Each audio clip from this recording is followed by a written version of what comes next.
बाजार में ला खड़ा किया था। वहाँ उसकी बोली लगाई गई जैसे किसी भेड़ या बकरी की लगाई जाती है। उसे खरीदने वाला शख्स रोम का एक बहुत ही क्रूर और अमीर गवर्नर था, जिसे अपने गुलामों पर जुल्म करने में एक अजीब सा सुकून मिलता था। एंड्रोकल्स के लिए अब उसकी जिंदगी का मकसद सिर्फ एक था, अपने मालिक के कोड़े खाना और चुपचाप काम करना। एंड्रोकल्स की दिनचर्या सूरज निकलने से पहले शुरू होती थी। उसे बड़े बड़े पत्थरों को धोना पड़ता, भारी सामान उठाना पड़ता, और अगर गलती से भी उसके चेहरे पर थकान दिख गई तो उसे कोड़ों से पीटा जाता। उसे खाने के लिए बची खुची रोटियां मिलती थीं, जो अक्सर फफूंद लगी होती थीं। पानी भी उसे तब मिलता जब वो काम खत्म कर लेता। उसका शरीर कमजोर हो चुका था, पसलियां दिखने लगी थीं, लेकिन उसकी आंखों में एक आग अभी भी जिंदा थी। वो आग थी आजादी की। हर रात जब वो अपनी ठंडी और अंधेरी कोठरी में लेटा होता तो वो अपने गांव को याद करता, वो खुली हवा, वो नदियां और अपने परिवार का प्यार। लेकिन रोम के कानून के मुताबिक एक गुलाम का भागना सबसे बड़ा अपराध था। अगर कोई गुलाम भागते हुए पकड़ा जाता तो उसे तड़पा तड़पा कर मारा जाता। कभी कभी उन्हें क्रूज पर चढ़ा दिया जाता तो कभी उन्हें भूखे कुत्तों के सामने डाल दिया जाता। एंड्रोकल्स ये जानता था, लेकिन उसके अंदर का इंसान घुट घुट कर मर रहा था। फिर एक दिन हद हो गई। एंड्रोकल्स से गलती से एक कीमती कांच का बर्तन टूट गया। ये महज एक हादसा था। उसके हाथ पसीने और कमजोरी से फिसल गए थे, लेकिन गवर्नर ने इसे अपनी तौहीन समझा। उसने एंड्रोकल्स को आंगन में सबके सामने खंभे से बंधवाया। गवर्नर ने उसे तब तक कोड़े मरवाए जब तक कि उसकी पीठ से खून की धाराएं नहीं बह निकली। उस रात दर्द से कराहते हुए एंड्रोकल्स ने आसमान की तरफ देखा और कसम खाई। उसने तय किया कि अब और नहीं। उसने सोचा, इस रोज रोज की मौत से तो बेहतर है कि मैं एक बार अपनी जान की बाजी लगा दूं। या तो मैं आजाद हो जाऊंगा या फिर मर जाऊंगा, लेकिन मैं अब गुलाम बनकर नहीं जीऊंगा। वो रात बहुत भयानक थी। आसमान में काले बादल छाए हुए थे और जोरों की बारिश हो रही थी। रोम की सड़कें सुनसान थीं। पहरेदार भी बारिश से बचने के लिए अपनी चौकियों में छिपे हुए थे। यही वो मौका था जिसका एंड्रोकल्स को इंतजार था। उसने अपनी कोठरी की कच्ची दीवार को धीरे धीरे कुरेदना शुरू किया। महीनों की मेहनत के बाद उसने एक पत्थर ढीला कर लिया था। पूरी ताकत लगाकर उसने पत्थर हटाया और अंधेरे में बाहर निकल आया। बारिश की तेज आवाज ने उसके कदमों की आहट को दबा दिया। वो दीवारों के साए में छिपता हुआ शहर की सीमाओं की तरफ भागा। उसका दिल इतनी जोर से धड़क रहा था कि उसे लगा जैसे वो सीना फाड़ कर बाहर आ जाएगा। शहर के बाहर घने जंगल और पहाड़ियां थीं। एंड्रोकल्स जानता था कि अगर सूरज निकलने से पहले वो जंगल में नहीं पहुंचा तो घुड़सवार सैनिक उसे पकड़ लेंगे। वो भागा, नंगे पैर, पत्थरों और कांटों पर। उसके पैरों से खून निकल रहा था, लेकिन आज उसे दर्द महसूस नहीं हो रहा था। उसे सामने सिर्फ अपनी आजादी दिख रही थी। सुबह होते होते वो रोम की सीमा से काफी दूर निकल चुका था, लेकिन अब उसके सामने एक नई मुसीबत थी, कुदरत। वो जंगल आम जंगल नहीं था। वहाँ जंगली जानवर, जहरीले सांप और जानलेवा ठंड थी। एंड्रोकल्स के पास न कोई हथियार था, न खाना और न ही बदन ढकने के लिए पर्याप्त कपड़े। पहले कुछ दिन उसने पेड़ों की जड़ें और जंगली फल खाकर गुजारे। प्यास बुझाने के लिए उसने गड्ढों का गंदा पानी पिया। हर पल उसे डर लगा रहता था कि कहीं रोम के शिकारी कुत्ते उसकी गंध न पहचान ले। वो दिन में झाड़ियों में छिपा रहता और रात में सफर करता। कई दिनों तक भटकने के बाद एंड्रोकल्स का शरीर जवाब देने लगा। बुखार और कमजोरी से उसकी हालत खराब थी। उसे लगा कि शायद उसने भागकर गलती कर दी। शायद वो यही किसी झाड़ी में मर जाएगा और किसी को पता भी नहीं चलेगा। तभी उसे पहाड़ियों के बीच एक गुफा दिखाई दी। वो गुफा काफी गहरी और सुरक्षित लग रही थी।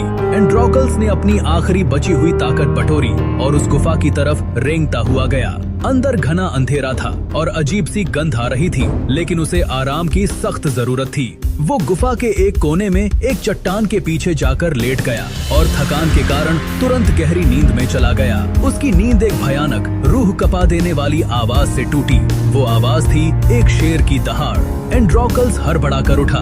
गुफा के मुहाने पर सूरज की रोशनी के विपरीत एक विशाल गाय परछाई खड़ी थी।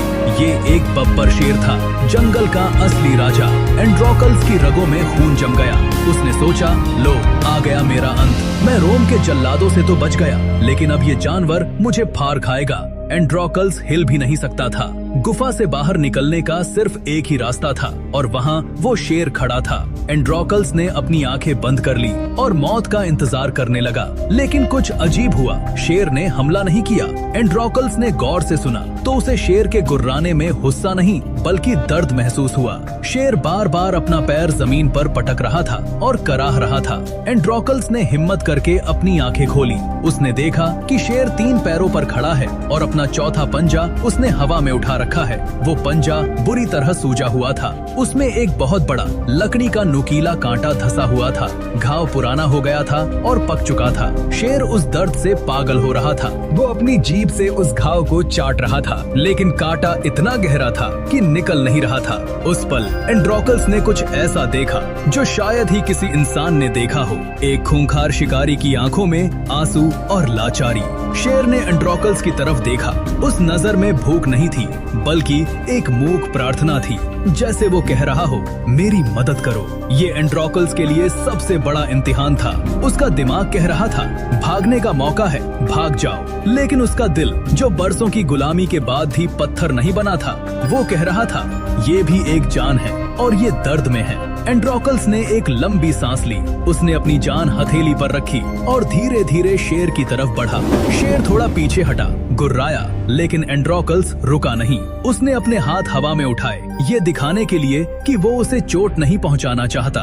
उसने शेर से बात करना शुरू किया, शांत हो जाओ दोस्त, मैं तुम्हें चोट नहीं पहुंचाऊंगा, बस मुझे देखने दो। शायद दर्द की भाषा हर जीव समझता है। शेर ने उसे अपने पास आने दिया। एंड्रोकल्स ने कांपते हाथों से शेर का भारी भरकम पंजा अपने हाथ में लिया। वो पंजा आग की तरह तप रहा था। एंड्रोकल्स ने देखा कि कांटा बहुत गहरा है। उसे एक ही झटके में इसे निकालना होगा, वरना शेर दर्द के मारे उस पर हमला कर सकता है। एंड्रोकल्स ने शेर की आंखों में देखा, अपना डर खत्म किया और कांटे को मजबूती से पकड़कर एक झटके में बाहर खींच लिया। शेर जोर से दहाड़ा। वो दहाड़ इतनी तेज थी कि गुफा हिल गई। एंड्रोकल्स डर के मारे पीछे लुढ़क गया। उसे लगा कि अब शेर उसे मार देगा, लेकिन शेर ने ऐसा नहीं किया।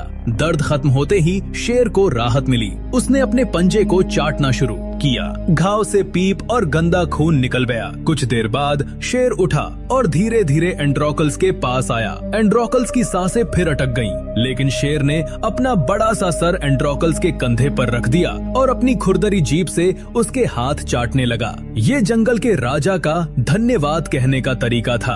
उस दिन उस गुफा में इंसान और जानवर के बीच के सारे नियम टूट गए।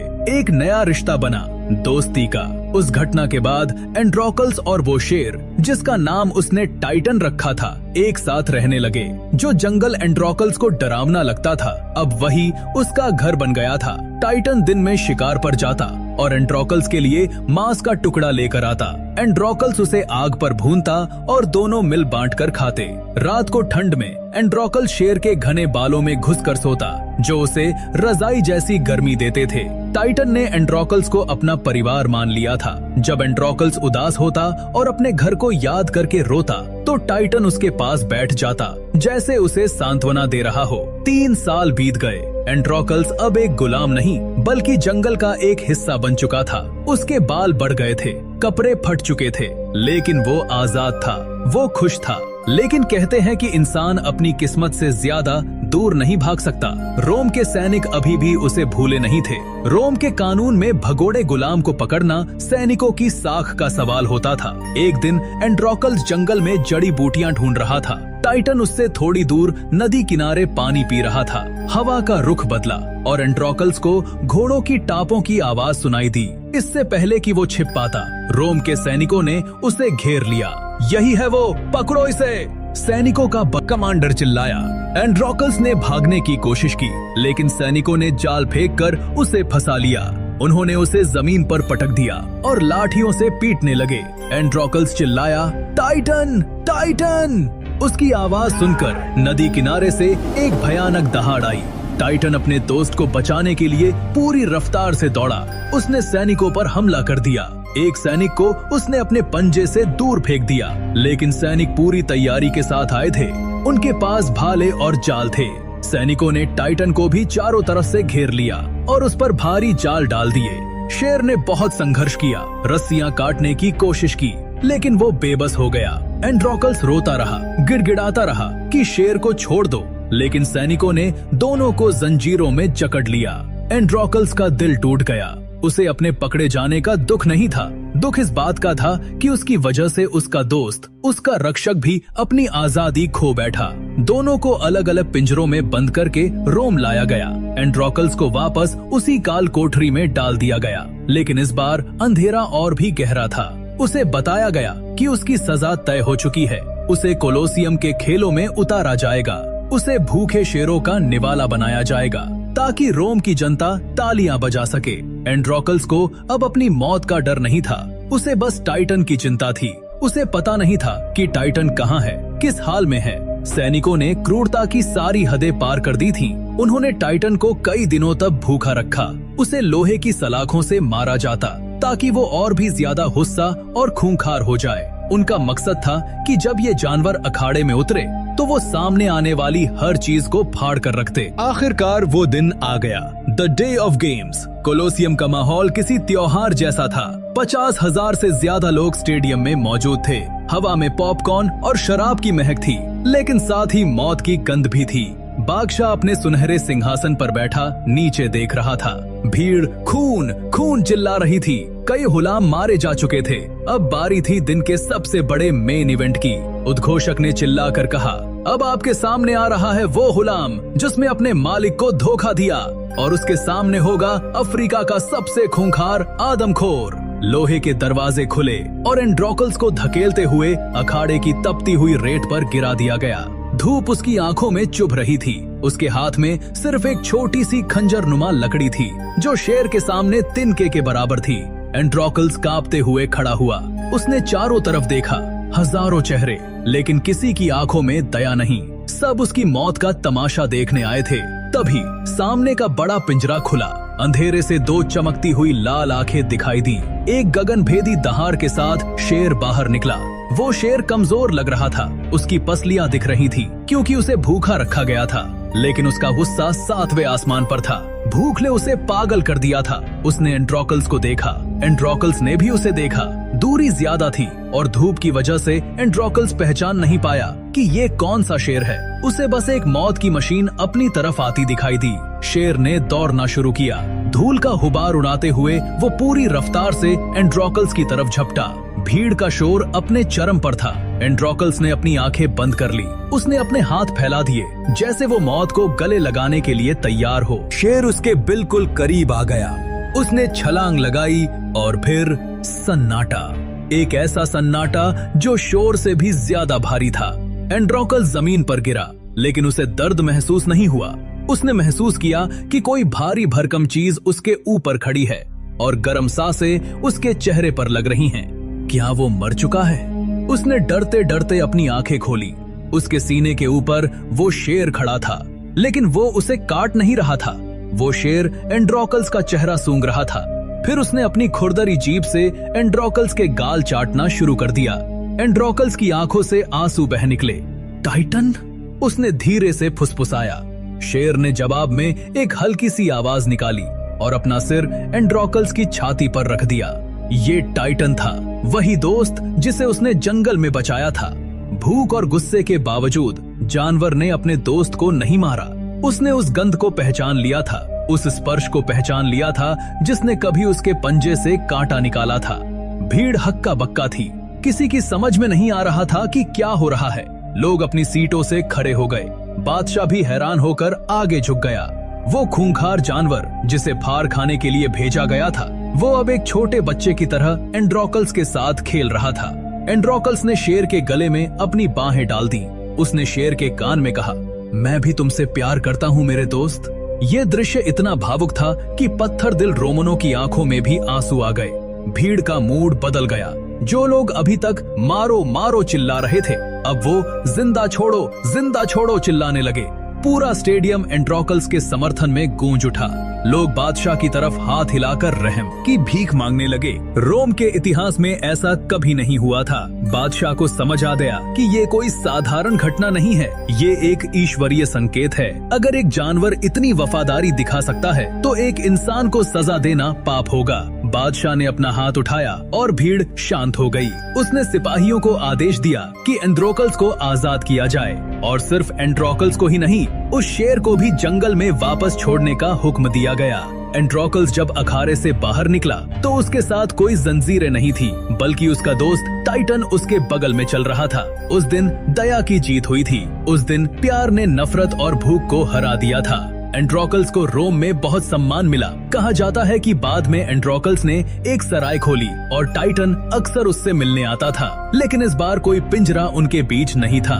दोस्तों, एंड्रोकल्स और शेर की ये कहानी हमें एक बहुत बड़ी सीख देती है। दुनिया चाहे कितनी भी क्रूर क्यों ना हो जाए, चाहे आप कितने भी मुश्किल हालात में क्यों ना हो, दया कभी बेकार नहीं जाती। एक छोटा सा अच्छा काम, किसी के दर्द को समझने का एक छोटा सा प्रयास आपकी जान बचा सकता है, फिर चाहे सामने वाला इंसान हो या जानवर। जिस समाज ने एंड्रोकल्स को ठुकरा दिया था, उसी समाज को एक जानवर ने इंसानियत का पाठ पढ़ाया।